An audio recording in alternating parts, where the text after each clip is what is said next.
This episode is sponsored by BetterHelp.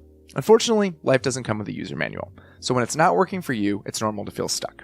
Navigating any of life's challenges can make you feel unsure, whether it's a career change, a new relationship, or becoming a parent. Therapists are trained to help you figure out the cause of challenging emotions and learn productive coping skills, which makes therapy the closest thing to a guided tour of the complex engine called you. I'm a huge supporter of regular therapy. I've gone weekly for a while now. It's a great way to check in with myself, talk about my goals, anything that I really want to work through that week.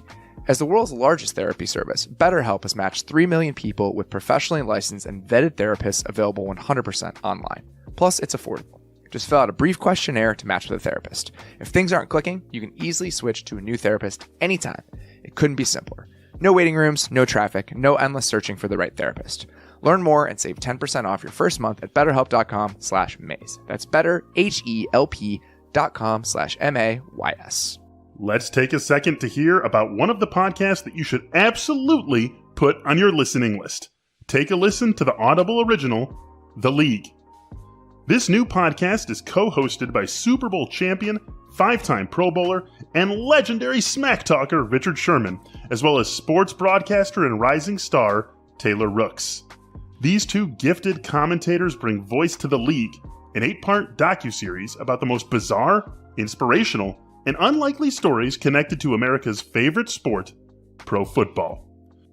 You won't want to miss these untold stories spanning from the 1940s through the present day. Each story goes beyond simply football and offers equal parts history, entertainment, and social commentary. Go beyond the game and dive deep into the vaults of professional football's incredibly storied and detailed history. Go to audible.com/theleague to listen now. This is the Athletic Football Show.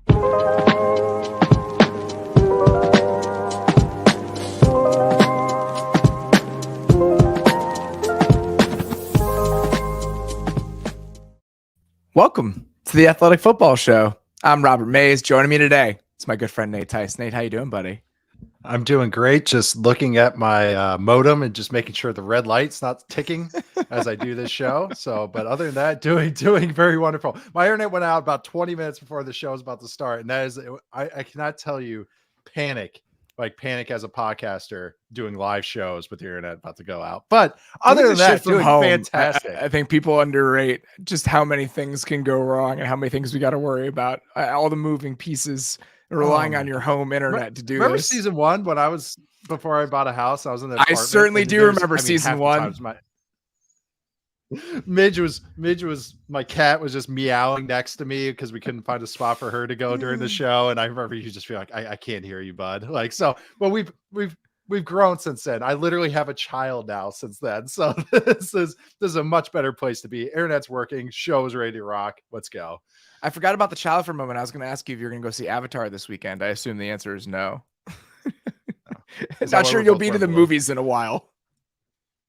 No, there's no movies. I know. I really need, because I wanted to see Glass Onion. Well, it's going to be streaming soon. Knives Out movie, but I have to wait until it's streaming. So that's the problem. I didn't get to see it in theaters. I have to wait until it's streaming. So, wait. I don't know if I told you this. My friends and I are doing a movie club where we're watching a new movie and an old movie that's related to the new movie, and then we're doing like discussions about it. So I saw Fabelmans last week, and I have never seen Close Encounters.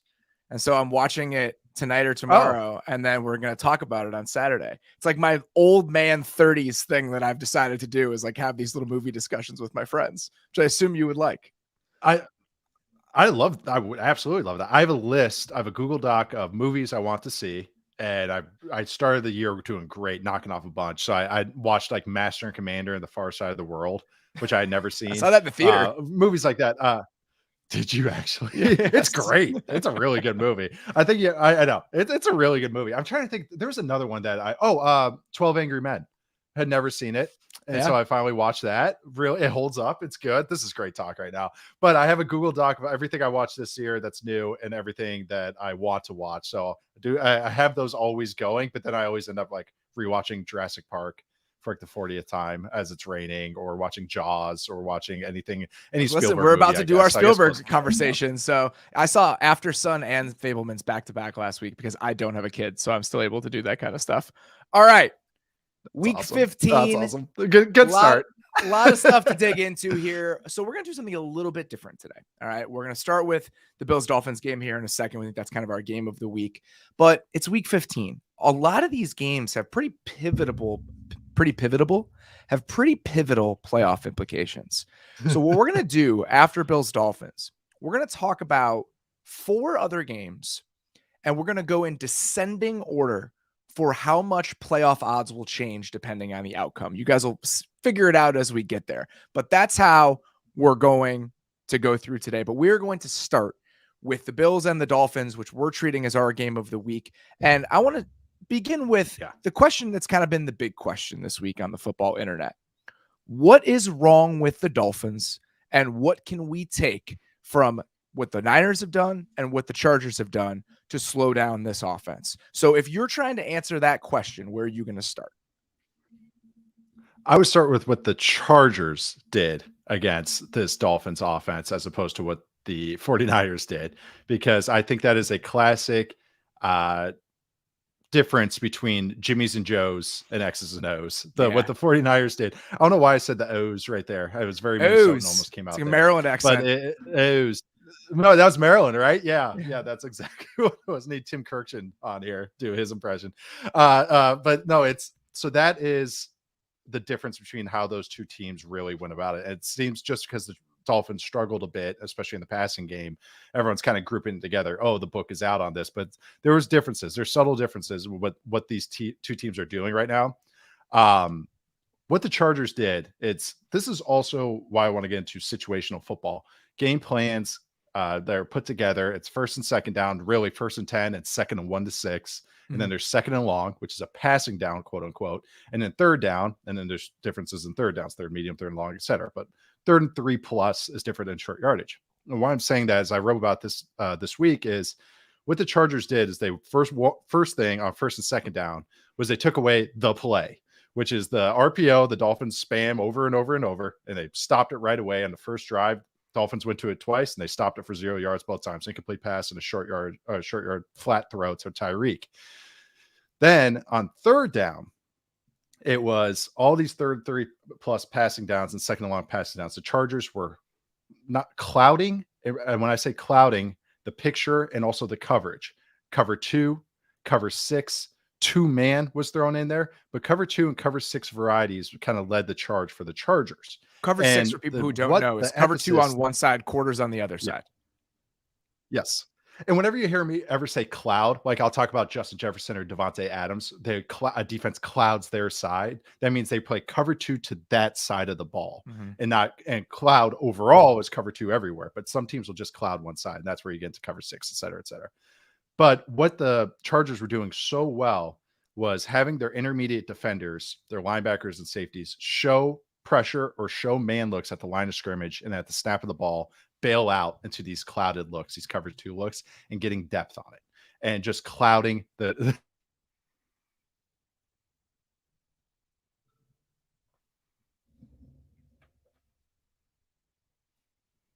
All right. Well, he's lagging here, and we're waiting for a second. I think that the conversation between what the Chargers were doing and what the Niners were doing, both on those early downs when the threat of the run exists. If you guys think about what the Dolphins have done this entire season, they create a ton of space in that intermediate area between the linebackers and the safeties. Okay. I was about to start saying something, and then you came back. So I was saying that the Chargers froze. I was like, oh no. Both of these teams did a very good job of kind of taking away the space over the middle of the field in that intermediate area. We can get into that in a second, but keep going with what you were saying about the Chargers. Yeah, and with the Chargers, so first and second down, they at first, especially in the drive, this is what a lot of people have emphasized on Twitter, and great breakdowns have happened, is that they were mugging up the crap out of Tyreek and Jalen Waddle, and just there's a difference between press and jam. And that's what I want to kind of get into a little bit as well. They were showing these man single high looks on first and second down and jamming the crap out of these corners, and then, playing man coverage down the field. Then when they were on second and long and third down, they were pressing, because that's what you do in cover two. You're closed up. You're getting hands on the receiver, trying to funnel them outside. That is the job of these corners. That's why it's cover two and clouding. You're clouding that side. So that's what they were doing so well, and just getting these guys off their rhythm and then pushing bodies to the middle of the field, which is where Tua throws more than anybody else in the NFL. He throws over the middle field. He attacks over the middle field. That's where they were trying to attack. And on top of it, they're pushing for depth. They're making Tua hold the ball that extra half second, showing these pressure looks. And then who's going to be my Tampa 2 player? Who's going to be the hook player? Well, they're all coming from the line of scrimmage. So Tua, who does a great job of always pre-snap determining stuff, and post-snap, he kind of goes by the book. It's a lot like, well, it's 1 to 2 to 3 here, as opposed to reading a coverage and going, well, they're playing 2. I have to cancel out those throws. Sometimes you shortcut your reads based on the coverage. Tua sometimes doesn't do that. He'll just truly go 1 to 2 to 3. And that's what the Chargers really took advantage of. They were just making him hold the ball that extra half second, confirm the coverages, or bait him into throwing where they expect the ball to go, which is usually a bender or a dagger type route. It was just an awesome game plan from Brandon Staley and them. And what it forced the Dolphins to do in the second half was they had to separate the church and state of their RPOs, and they just had to run the ball. And they actually had some good runs against the Chargers defense, as many teams have done, but they just went the play I'm talking about, which is a split zone variety, the RPO, they just truly ran split zone run play, because they're like, screw it, the RPO is not working, so let's just hand the ball off. And it went for I think an 18-yard gain in the second half. So that's what they were forcing the Dolphins team to do, to adapt. And it was a great game plan from them, but that is just the difference of what they did compared to what the 49ers did, who just have this guy named Fred Warner. Yeah, so I think that on those early downs with that, when the threat of a run exists, what we've seen from the Dolphins all season is they've done such a great job of manipulating the space over the middle of the field between, like, let's say 10 and 18 yards. Okay, that intermediate space over the middle of the field. And the Chargers and Niners both took that away. They did it in different ways. Okay, the Chargers, I mean, it's such a game plan heavy thing. Like, they game plan the shit out of it. And what they did is they're playing combo coverages, essentially, where Michael Davis specifically was playing man coverage on the outside receiver, whether it was Tyreek, whether it was Jalen Waddle, depending on the formation, a lot of different factors. And so those in-breaking routes that you typically see on those 1st and 10, second and short looks and second and situations, he's in man coverage on that. And so they're taking it away because he's just playing sticky man the entire time. Yep. So those routes where typically you're playing against zone, because teams are afraid to play man coverage against the Dolphins, and you have all that space, that's taken away because that corner is playing man coverage on the single receiver. So that was what the Chargers were doing consistently on those early downs. The Niners weren't doing that. The Niners were doing what the Niners would typically do, where they're still playing a ton of zone coverage. How they were compressing that space between the linebackers and the safeties is they were leaving no space between the linebackers and the safeties. If that area that they're trying to attack is between, let's say, 10 and 15 yards, if you go back and you watch that game, Fred Warner is at 15 yards on most of these plays. There's an ocean of space in front of the linebackers, but there's nowhere to go behind them. So even when there was like a smidge of a window, Tua's sailing balls over the guys running those deep digs and deep overs because he's worried about the depth that the linebackers are getting. And he's not willing, or wasn't willing during that game specifically, to get to checkdowns. He's not going to get all the way there because, like you said, his post-snap processing has not been that great. He determines a lot of stuff based on what the play is supposed to give him. And when teams are going to allow you to have all that space, you can trust what the play is supposed to give you. And you said something earlier this season that I thought was really astute and has come into clear view over the last couple of weeks.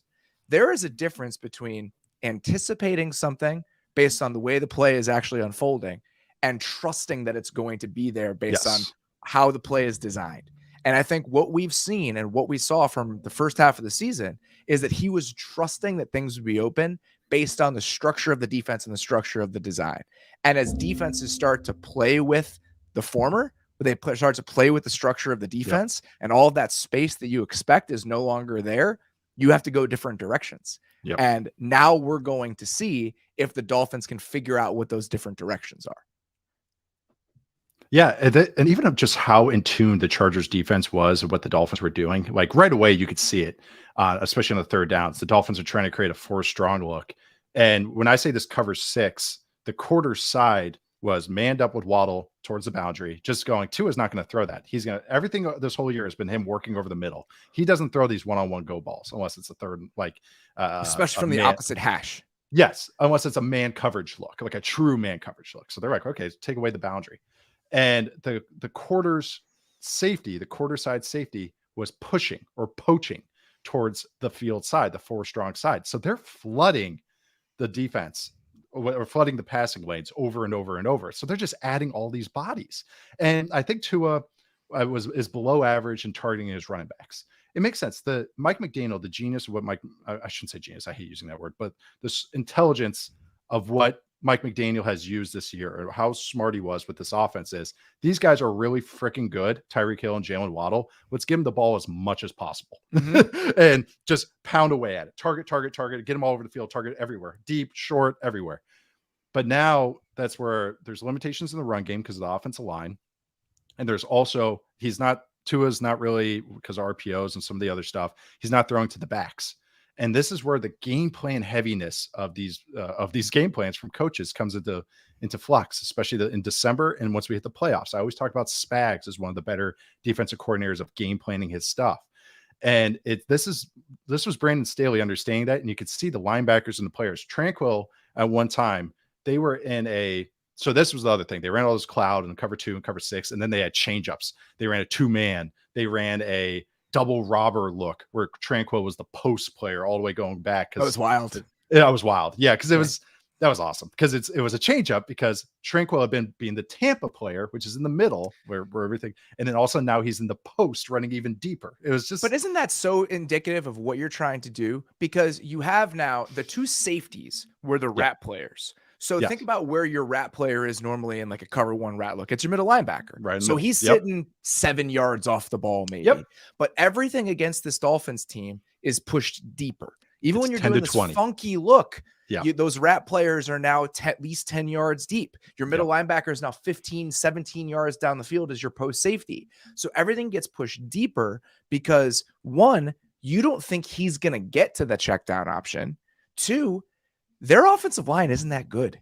It's not. So if you start taking away stuff immediately and making them process, making them hold on to the ball a little bit longer, then you're running into issues with their pass protection that were being masked early in the season when it was just grip it, rip it, let's go.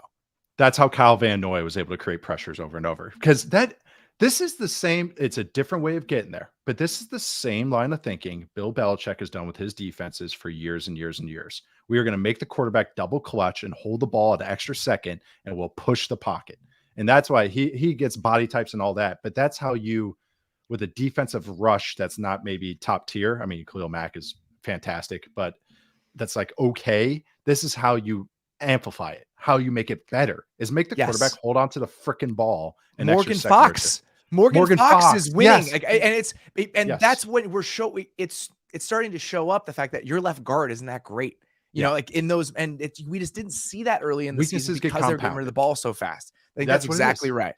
And I also think, well, I'm sorry, real quick, because that speaks, and this is why it's coming. You know, this is what happens. The weaknesses get amplified as the season goes along. But that's why what Tua and Mike McDaniel were doing was so good. They know this, but they were they're just getting the ball in 2.2 seconds and pushing it. But that's the thing. Defenses get smarter. Okay, we're going to take away your deep throw. Check it down too, man.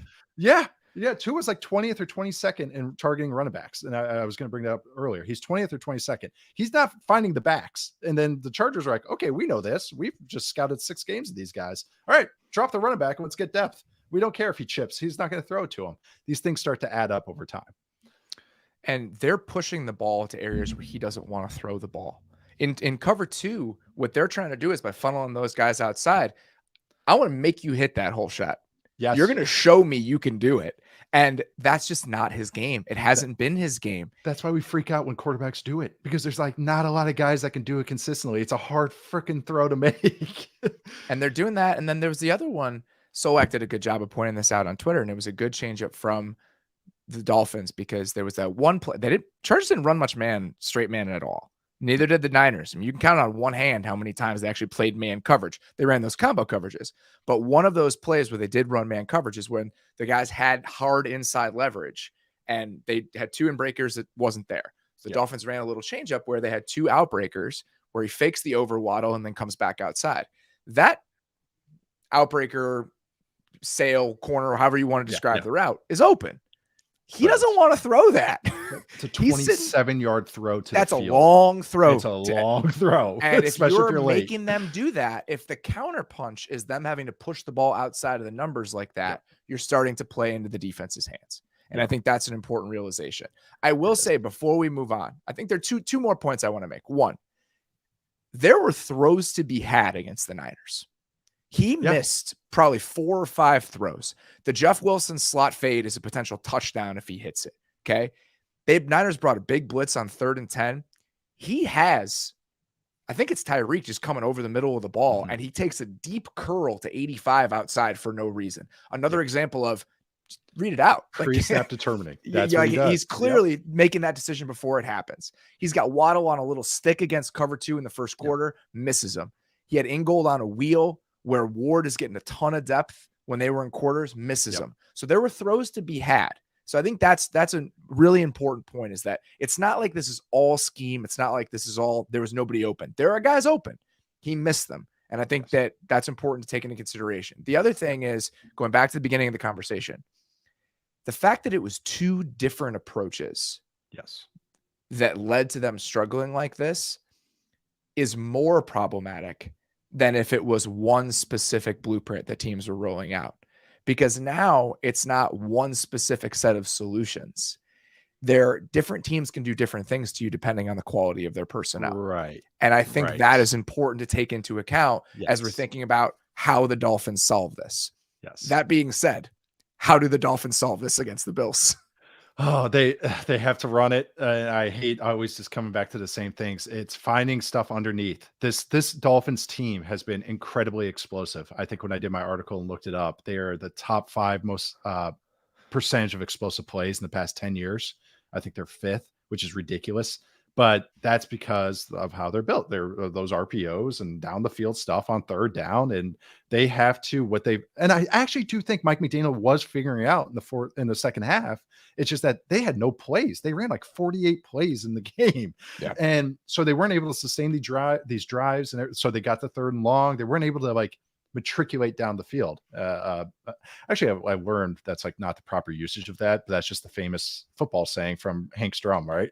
So, but anyways, is they run the ball, which is just what it is. Find those checkdowns, find the underneath. He has to realize, hey, these guys are pushing down, dink it to a 4-yard route, and hopefully he gets the first down. Or on second, Joe Burrow special, baby. It worked. It's worked for Joe, and Joe has, these are 2 guys with different, average arm strength. That's not their strength of their game, but you can make it work. You can make it work with timely shots and underneath throws, and then the defense starts creeping and creeping and creeping, and then you catch them. That's when you catch them. But they're finally someone caught up with them. This is a mean thing to say. You got to play quarterback. Yeah, that's what it is. It's when teams have these solutions against you, you got to play quarterback. And the guys who are really good quarterbacks, we've seen them navigate their way through these little periods and come out the other side and be just as good, if a slightly different version. And now that challenge arises for Tua, for Mike McDaniel, and we're going to see what happens. I was surprised going back and watching that game against the Bills in week 3. I felt like the Bills were giving them a ton of space. The corners are playing so deep and just bailing out from the line of scrimmage. And maybe that's Elam's one of his first games of his career. It's Christian Benford. You're 3 games into the season, young guys. Trey White is back now. I would think we see a different sort of game plan from Buffalo than the one that we saw when they played in week 3, because I don't think they want to give them all that free release and all that space to work with.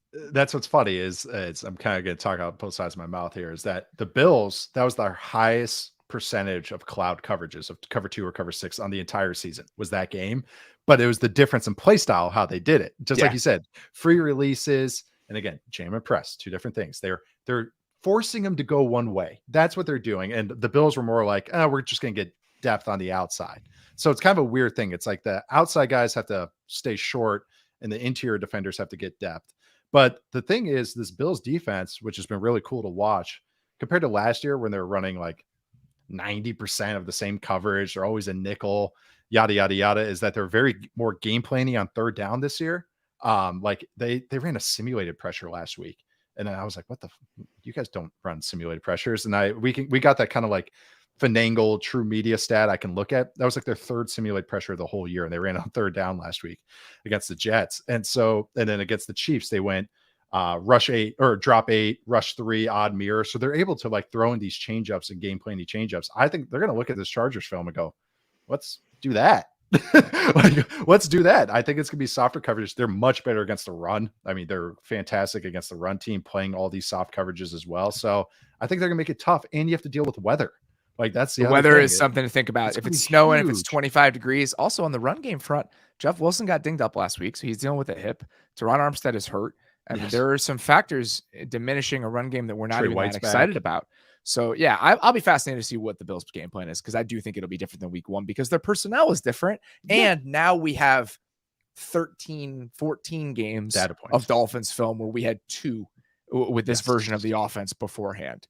Yes. Anything on the other side of the ball you want to hit before we move on? It was this first game plan was hilarious. Well, it's also a reminder of like, holy shit. Like, because Josh Allen, since this PCL injury or whatever, UCL, it's, oh my God. You watch this game. Something CL, blank CL. Holy crap, he's so good. Like, it's just, you got to get reminded of this sometimes. Oh my God, watching that game, I was freaking out watching some of these throws. I'm like, oh yeah, this is why this guy was the MVP leader after 6 weeks. Oh my God. But I noticed with that game was kind of the irony of this, or coincidence of this was, well, the Dolphins ran a ton of pressure.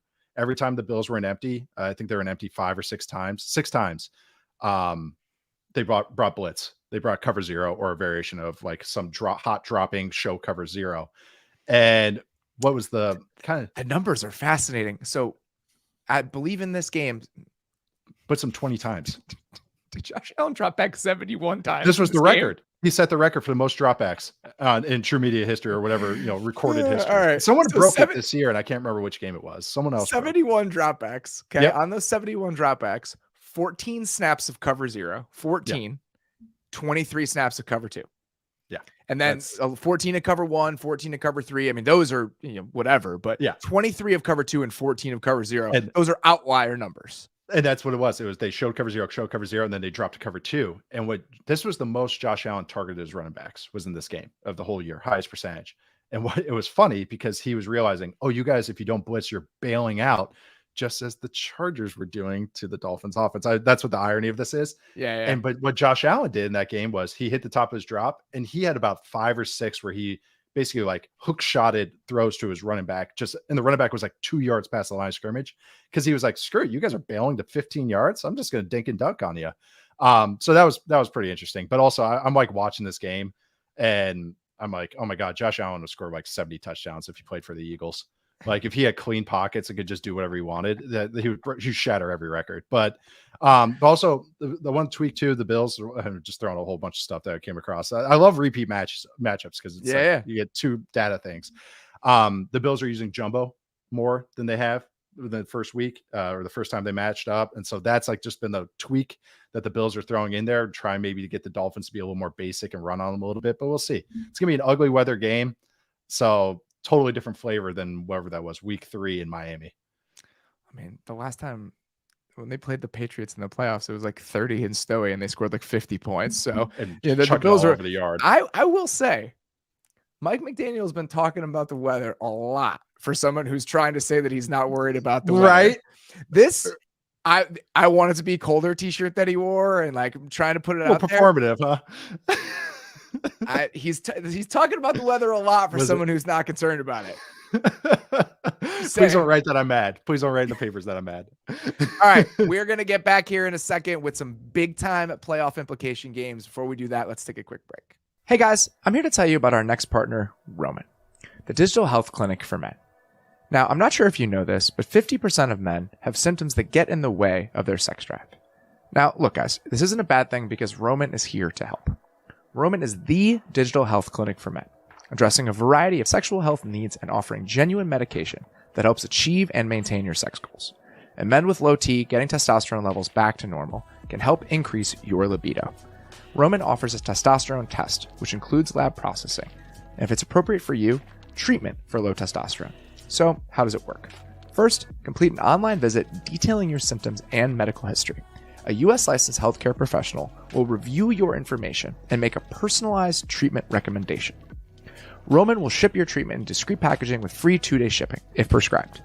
At Roman, there's no waiting rooms and no hassle. It's just a straightforward digital experience from the comfort of your home. If medication or testing is appropriate, Roman will send it directly to your door. Everything arrives in discreet packaging with free 2-day shipping. To learn more about how you can achieve your personal sexual health goals, go to ro.co/MAYS today to get 20% off your entire first order. That's ro.co/MAYS.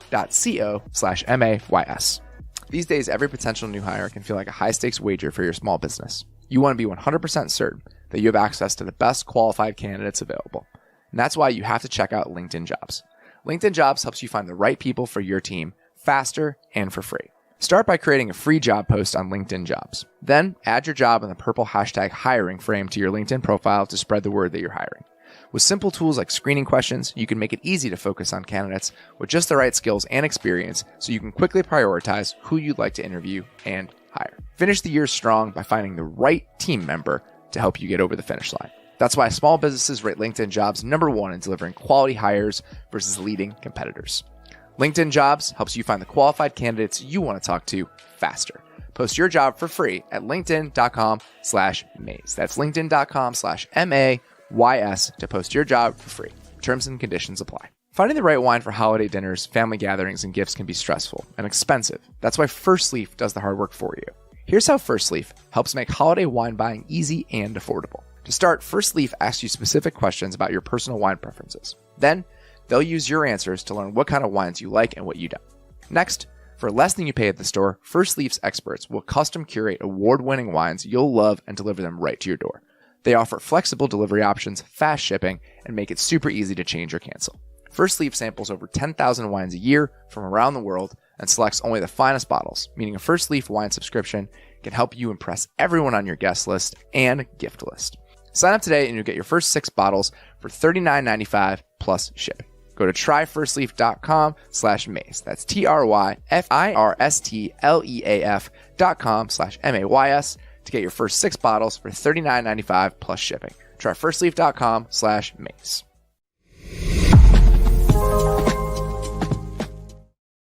All right, we are going to start. In the notes, it says playoff odds inverted pyramid. Yeah. I guess that's what we came up with in our playoff Ponzi scheme. We're going to go from the game that has the most potential impact on the playoff race to the least. All of them have a significant impact, but we're going to start with Washington and the Giants, a rematch from that barn burner in week 13. Excuse me. I got overexcited with my joke about that one. All right. Washington gains 16.4 percentage points of playoff odds with a win. They lose 28.3 with a loss. It's a pretty huge difference. The Giants gain 25% and lose 14 with a loss. This essentially dictates which of these teams is probably going to make the playoffs. Okay. One of these teams is probably going to get in. This game will likely determine how that's going to go down because they tied the last time. Where are we at with this? What is the thing about this matchup that you're most looking forward to or thinking about? The Washington defensive line versus the Giants offensive line will be really what I'm circling, I guess, is one way to put it. This Giants offense, we talked about it, especially early in the year, how like it was fun. They were doing some fun stuff. The resurgence of Saquon, the pony personnel, the running the ball with Daniel Jones. But it is, and I called it then, and I'll call it now, it's a gum and toothpicks offense because they're trying to skate by. They're just trying to put points on the boards any way they can. And again, and there's gonna be a theme in this show, and I probably every show for the rest of the season is time runs out. Like you either have to adapt or talent wins out, I should say. And it's that you either have to adapt your scheme and what you're doing, and some guys just can't. It's because you got the fastball, you don't have a slider, a changeup, or any other secondary pitch because that's all you got to get to this point. And I think that's what's happened a little bit with the Giants offense. You see their lack of receiving talent. You see, Daniel Jones is Daniel Jones. He's a great runner. As a passer, he hold on the ball a little too long. He still kind of has that issues. And the Giants defense is kind of, they play their aggressive style, with all the blitzing, all the man coverage. And on the flip side, Washington is, you can see they're playing their backup quarterback and the fun stuff he can do, but you can see the limitations of that. They have fun receivers. I love the use of tight ends that they have, but I love the Washington defensive line more than anything of both sides of the ball, both teams. I feel so bad framing it this way, but I went back and rewatched this game from week 13, and this felt and looked like a game between two teams who combined for 14 points in the second half and overtime. Yeah. And that's where these two teams are on offense. Like you said, the Giants have turned back into a pumpkin, and that's not surprising. It's fine. These are two teams, even if they're going to make the playoffs, that are very likely going to be in the quarterback market next year. Yep. Or should be. With the Giants, they don't have to pull the trigger on anybody next year. They can slow play this and kind of figure it out. And if they want to bring Jones back on a deal that makes sense because they're not in range to draft somebody, there's less urgency on their side. So maybe things are status quo, but over the next 2 years, both of these teams will likely be looking for an upgrade at quarterback. Yeah. You can see that with the Giants. In this game, especially in the first half, Giants had a 21-yard scramble from Daniel Jones that led to a scoring drive. They had a 51-yard completion to Darius Slayton where, let's be honest, he pushed off. It was a nice little, it was a savvy little move by Darius Slayton. It was the pass interference signal that the refs give, like that's what he was with giving. One hand, and he swiped past it. It's a savvy move. That sets up another scoring drive. Daniel Jones's legs and that play were their best weapons in this game. Their running game has struggled, and I think they're running as of late compared to what it was early in the year. It will continue to struggle against a Washington defense that is very, very good against the run. Yep. And on the other side of the ball, Washington traded 2 third-round picks for Carson Wentz earlier this year because they needed an upgrade at quarterback. And when you watch this Washington team, it's funny to say this because, they're ranked pretty low in a lot of metrics. They're 24th in offensive EPA. They're 29th in EPA per dropback. I still feel like their offense is fairly close. I really do, which is maybe weird to say, but I do agree. I think they are. And the two spots where it came up in this game a lot, Heineke misses a couple throws, and that's just, it's going to happen. He's a backup quarterback, and he's playing against NFL defenses. He's always probably going to want you leaving a little bit more, even if the vibes have been very good this year, and he deserves credit for that. And the other thing is, Dexter Lawrence was a man in this game. He's been a man all year. Amazing. And it's a lot of guys as interior defensive players are affecting the game, especially as pass rushers, from 3 technique alignments, right? They're one-on-one against guards. Like, I'm going to do some damage here, and I'm going to affect plays consistently. You're Jeffrey Simmons, Quinnen Williams, whoever. They put Dexter Lawrence head up over the center and just say, go to town, my man. Yep. And it just collapsing the pocket. And that happened multiple times in this game where you have plays that are well-designed, well-intentioned, attacking the right spots, and he's just blowing it up because the Washington's on another backup center. Yep. So there's just a couple spots where you can see those weaknesses come up. The problem is one of those biggest weaknesses is at quarterback. So even if whatever one of these teams manages to sneak into the playoffs, there's a chance that they can give a team like the Vikings a hard time because the Vikings probably aren't that good. But I still think that it's a participation. That's going to be anything to say. It's a participation trophy, whoever's going to get this playoff spot. That's kind of what it feels like at this point. Yeah, and they should be commended for, being in this position to make the playoffs. Like, there's other teams that's like, well, they could have done it. New York's, the Giants win total from Vegas for the beginning of the season was 7.5 wins. Like, they're already like playing with house's money. Just the fact that I should say playing with house's money. It's not like they own like other picks, but it's more like they're ahead of schedule. And that's how they should look at it. If they win, that's great. If they lose, all right, there's other, you say, I'll say consolation prize as opposed to, probably the other terms we could use, but that's what it is. It's more just a persons of interest kind of game to me. It's like, I'm going to focus on a couple things. I agree with you on the Washington's offense.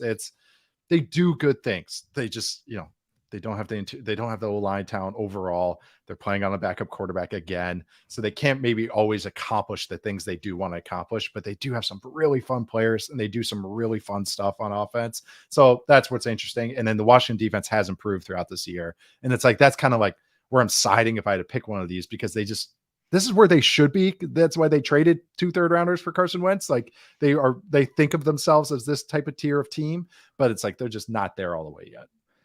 There's a reason Washington is a 4.5-point favorite in this game.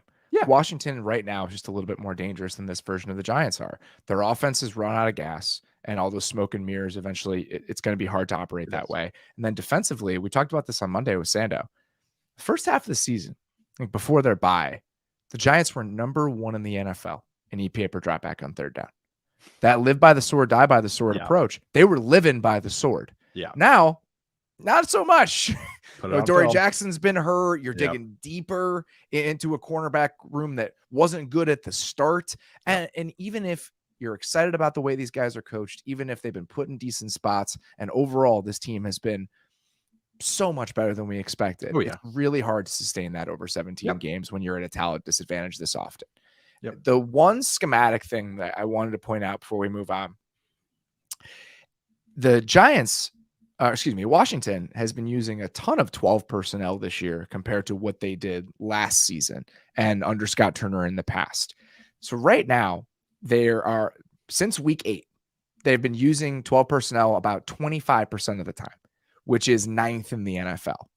That week 8 time period kind of coincides with Logan Thomas getting back into the lineup, and that's a stretch where Jahan Dotson was hurt. So I think Dotson got hurt after week 4, and then week 5 and 6, you could see them kind of tinkering with. And then since week 8, they've done a lot of it.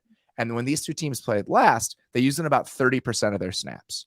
Why I think that's particularly important against Washington or against the Giants is that the Giants play base personnel to 12 on about 70% of their snaps. It's not one of the highest rates in the league, but they do it the majority of the time to the point where you can kind of predict it. So I think Washington's plan was, we're going to get them into base and we're going to try to hit them with some big play action shots against single high looks. And they hit them on a couple of those. And I would assume that's going to continue. On the flip side, Washington plays less base defense against 12 personnel than almost any team in the NFL. The Bills and Cowboys are almost exclusively nickel all the time. They're always going to be at the top of those lists. Washington's like 91% nickel against 12 personnel. So that's what they do. And one of the reasons they can do it is Washington's best nickel personnel is their 3 safety looks.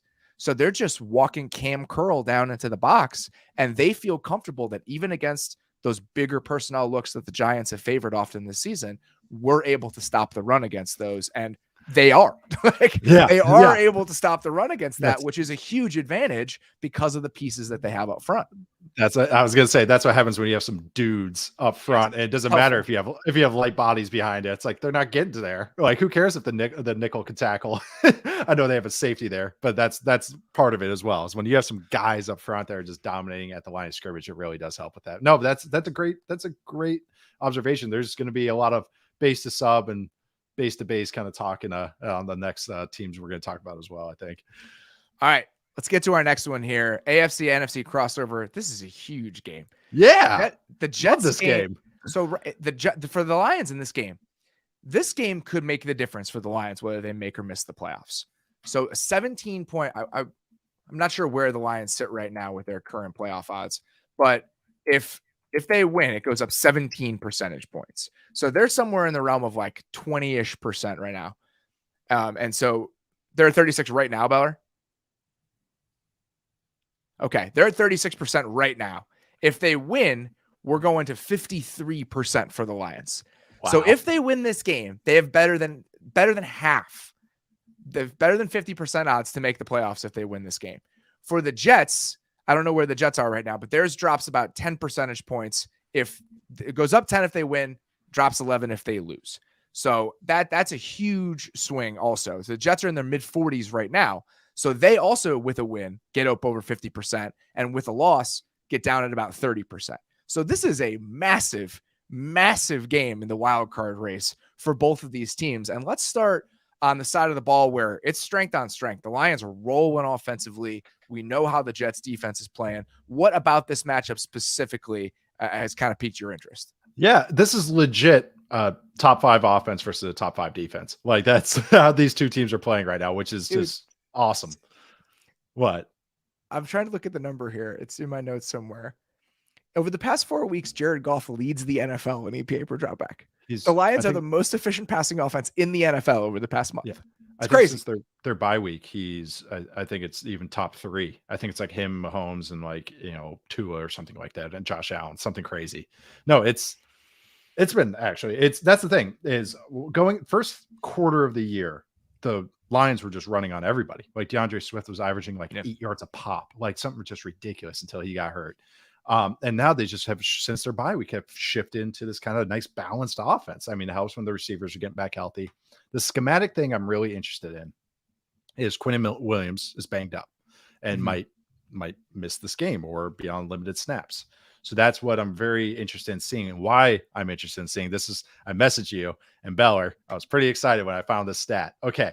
So I've talked about how the Jets defense on first and second down, when they are in base, they match, just like we talked about in the last segment, they match base to base and sub to sub. So if you're an 11 personnel, they trot out nickel.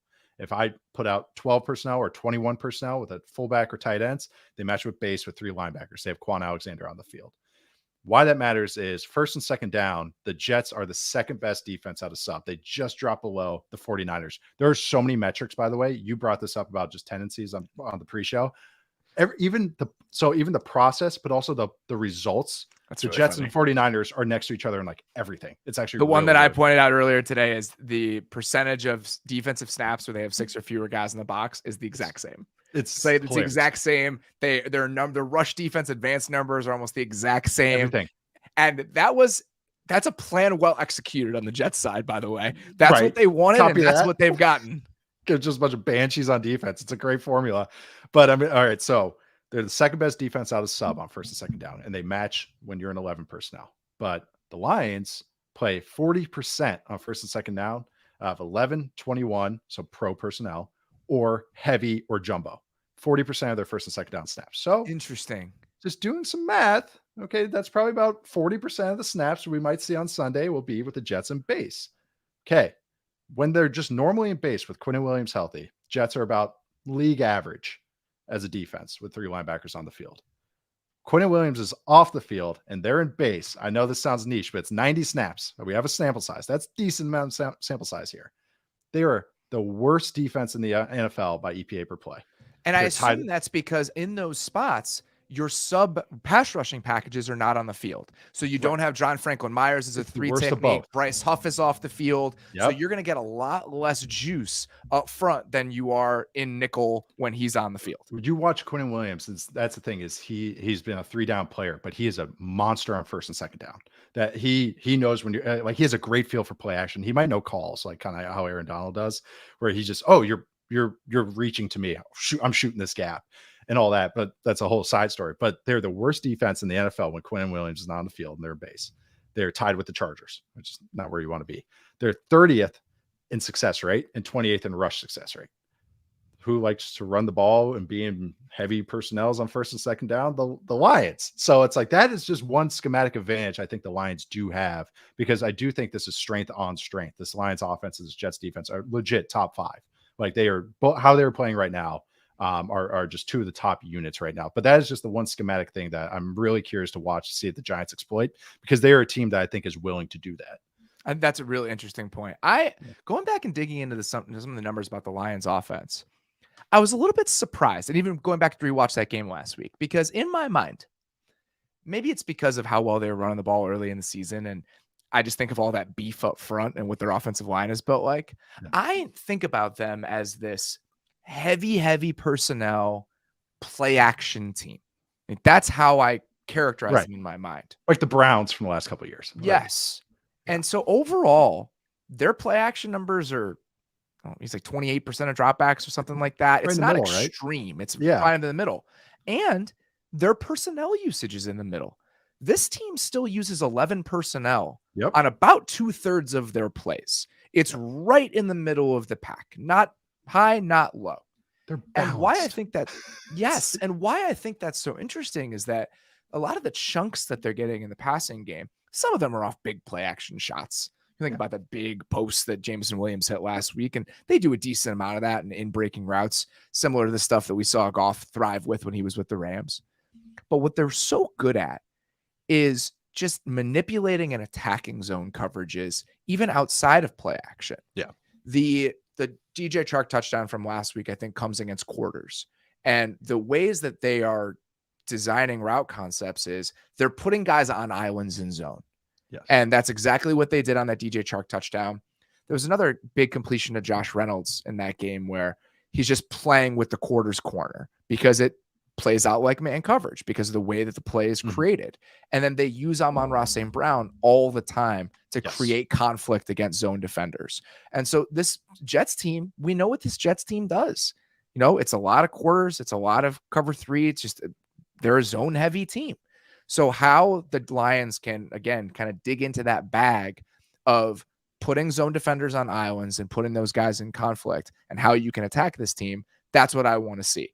It looks a lot different than how you attack Cam Dantzler and 39-year-old Patrick Peterson and Cam Bynum and whoever the backup Lions or Vikings safety was last week. But I think that's the biggest thing now is that how can you create those islands again? And are you as excited about the matchup advantages you can create as you were against a team like the Vikings or a Jags team that's been one of the worst pass defenses in the league, those kinds of examples that we've seen lately?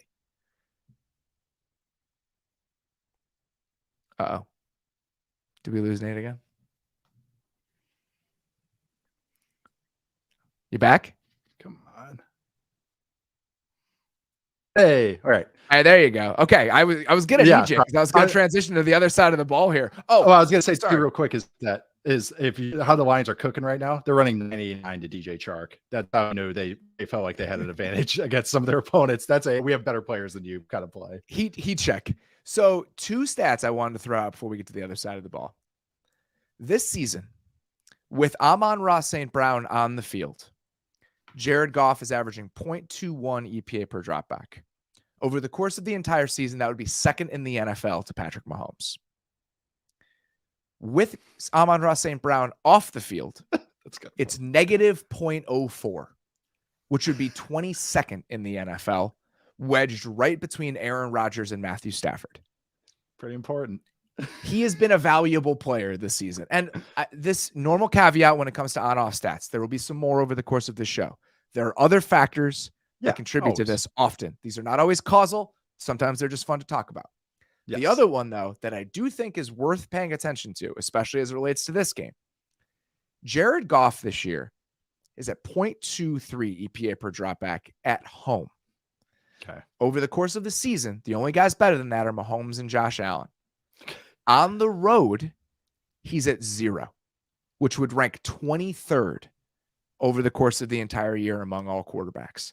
There has been a drastic difference between the Lions passing game at home and Lions passing game on the road. Digging a little bit deeper into those numbers, I'm sure that one Patriots game is a pretty big anvil, right? But it's not like they were lighting the world on fire against the Giants. They have not been nearly as good on the road and outside as they have on the fast track.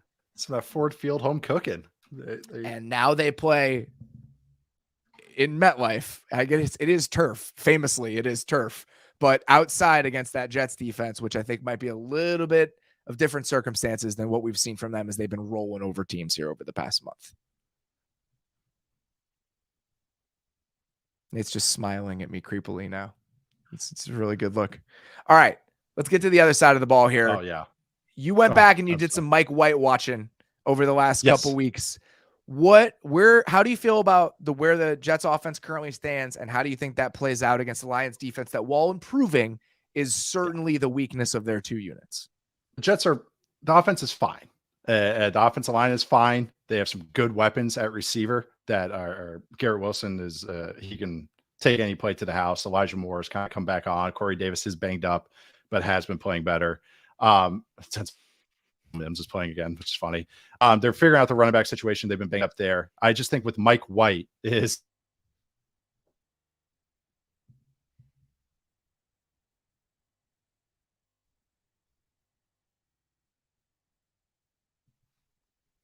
All right, guys. Sorry about the technical difficulties. We're going to pull the plug on the stream here. All of this will obviously be available. That's how as a I watch podcast. Mike White. We're all of this will be available as a podcast. Please go listen in your feed. Sorry about the technical difficulties. We will be back tonight on our Thursday night stream. That we will have all set up. So please come back and check that out on the YouTube channel. For now, please go check out the podcast version of this show. Thanks a lot, guys.